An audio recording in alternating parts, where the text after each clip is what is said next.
What if your loved one is experiencing signs of dementia, but they refuse to go see the doctor?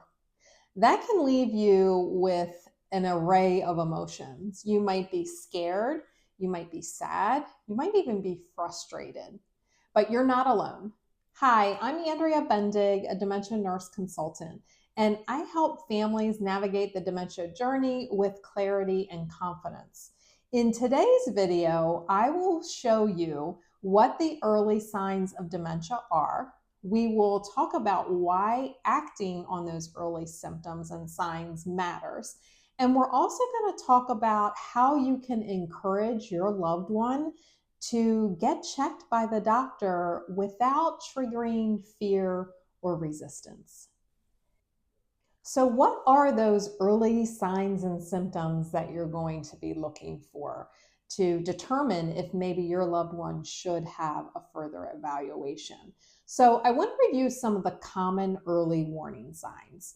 One is forgetting appointments or maybe repeating the same stories over and over again. So, for somebody who was able to manage all of their medical appointments or even get togethers with friends, and now they're forgetting those appointments or not showing up, that could be a red flag. And also, if someone has repeated the same story, so I'm not talking about maybe a one off occasion where they're telling you a story that they've already shared with you, but I'm talking about something that's happening a little bit more consistent. They may also be struggling with simple tasks like cooking or paying bills and managing finances. That is often some of the things that my clients first tell me is happening, is that they're discovering the bills haven't been paid, or somebody maybe isn't as eating as well as they used to because they're not able to navigate the kitchen and meal preparation like they once were. You may also find that they are getting lost in familiar places. So we all kind of get turned around a little bit when we're traveling to a new place or we're in a new building. But I'm talking about lost going to familiar places. So maybe starting to drive to the local grocery store and getting to a stop sign or a red light and not sure which way to turn. That would be a symptom that you want to keep in mind. Sometimes people may experience a change in their mood. So, for somebody who was always kind of happy go lucky, maybe now they seem more agitated or they're getting frustrated easily.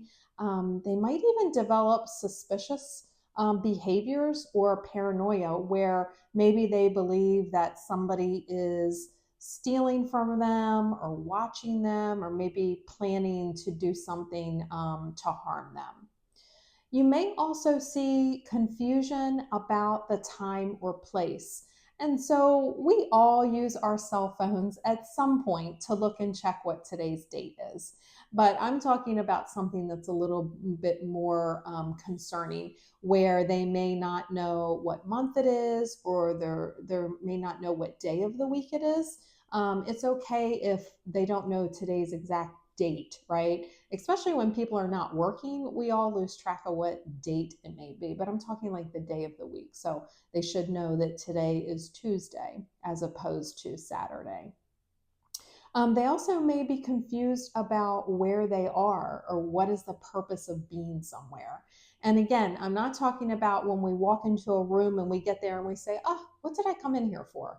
But then it comes back to us, right? And we're able to get onto that task that we were hoping to do. I'm talking about actually not knowing where they are. And then another symptom could be difficulty with finding words, or maybe using phrases that might be a little bit unusual. Now, again, I always like to compare normal and abnormal. So at some point, we all say, oh, what was their name, right? Maybe we met somebody new and we can't remember what their name was. But I'm talking about being able to communicate and have that conversation like they once were. So if they're really struggling to find the right words during conversation, that would be a concern. Or maybe they're saying things that seem unusual or maybe a little bit jumbled up. So if their vocabulary is different than what you're used to them talking about and using in their day-to-day conversation, that might be something to be a concern as well. So if you're seeing a pattern in any of these things that I just mentioned, it might not just be the normal aging process. It might be something that we need to really look into further and just make sure there's nothing else happening there. So the first thing that you want to do when you're noticing these changes is begin to document them. You want to make sure that you're documenting if somebody leaves the stove on unattended. You want to document if somebody leaves the faucet running and walks away and goes into another room and starts doing something else. All of those things, you really just want to start putting a list together so you can kind of really have an objective view of what those symptoms may look like. So, as you are collecting this information and you're documenting those symptoms, this objective view is really important when approaching the healthcare provider, because that data is going to help them determine a diagnosis and therefore a treatment plan. But why does early diagnosis matter? There are actually several reasons that fall under this category. One, because there is a wider range of treatment and care options available. Just as any other medical diagnosis, early intervention is always better, right? We want to get on top of things as soon as we can. By having an early diagnosis, your loved one will also be able to play a part in the important decisions while they're still able to. So while they still have that cognitive ability to participate and express what their wishes are, we want to encourage that. So, talking to them if they are diagnosed with dementia about what is your goal for the future? Do you want to age in place? If so, let's talk about what does that look like and what supports are necessary in order to age in place effectively and safely. And when you plan ahead, we're not just talking about the financial implications of care for somebody who's living with a dementia diagnosis, but we're also looking at it from an emotional and practicality standpoint. And is that feasible? Is aging in place an option? And, it also allows us to create a dementia friendly environment so that your loved one is supported at home from the beginning. And we can look at safety and we can look at independence and how do we make that part of their day and their home so that they are able to remain as independent for as long as possible while also making sure that their safety and quality of life is considered.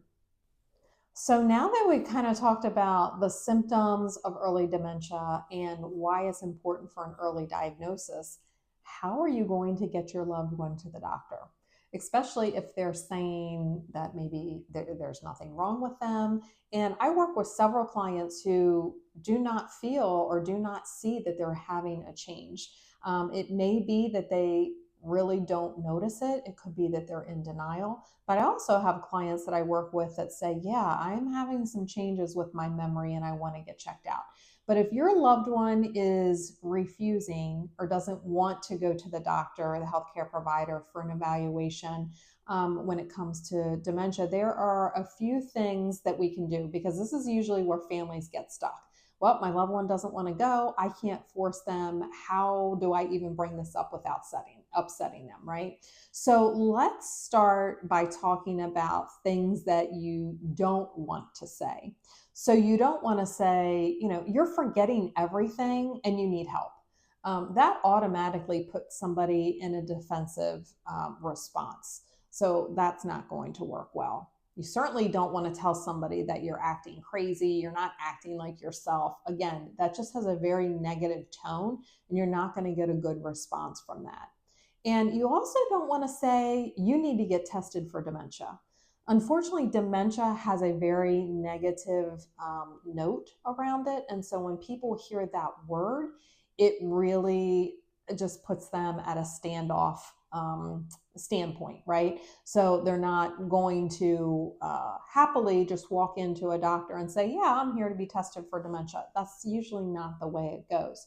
So instead of, using phrases that's going to make them defensive, embarrassed, or maybe they'll just even shut down completely because they are realizing it, but they're probably scared too, right? Or unsure, not, who knows what the future holds. So let's talk about things that actually work. We want to use we language. That usually is very beneficial. You can say something like, we've both been forgetting things lately, and maybe we should both just go get checked out, just in case, right? We are getting older and it wouldn't hurt. So that has a very different feel than telling somebody, hey, you're being crazy or you're forgetting everything. You can also say something like, I've noticed you've been a little bit off, and maybe we should just go get checked out to rule out anything medical. And as a baseline, anyway, whenever there is a change in someone's cognition, personality, their mood, it's always good to go and get a thorough, comprehensive medical workup, because there are a lot of things that could be going on that are not dementia that can cause someone to be forgetful or have difficulty with problem solving or difficulty with concentrating.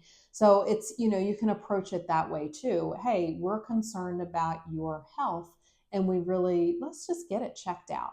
So when you frame it as maybe like a wellness visit, or let's check in about your medication, because even medications could have side effects that could make someone be confused or forgetful, or maybe even a little bit more withdrawn, could change their mood. So, using those terms have a more friendly approach than saying you need to get tested for dementia, right? Let's talk about it as a wellness visit or a medication check, because it really does remove the stigma around the word dementia. If you're really struggling with getting your loved one to go for an evaluation for these symptoms, ask a trusted person. Maybe somebody that your loved one has known for a long time. It could be a sibling, it could be a trusted friend, it could be a clergy member. If you ask that person to kind of help a little bit, they can reinforce the idea. Sometimes your loved one may respond when it's coming from somebody other than you, if you are their closest person. It's not uncommon. And if it doesn't work the first time, that's okay. Just be patient and try again. You always just want to make sure you have that calm, loving, persistent. And if your loved one is realizing that they are having changes or a decline, they're probably just as scared and overwhelmed and worried as you are. So just keep that in mind. You just might have. I know that this is not easy. Going into the unknown can be really scary, and it's even harder when your loved one is resisting help. You see the changes, you know that they need an evaluation, but they're not wanting to do it. So stay strong, be persistent, but also use a calm approach. You don't want to be nagging them about it, because that's just going to create more resistance. But I created a free download guide that will help you through this process. So just comment guide in the comments, and I'll be sure to send that out to you. And if you are navigating through this journey, I am sending you lots of strength and hugs. Until the next video, take care.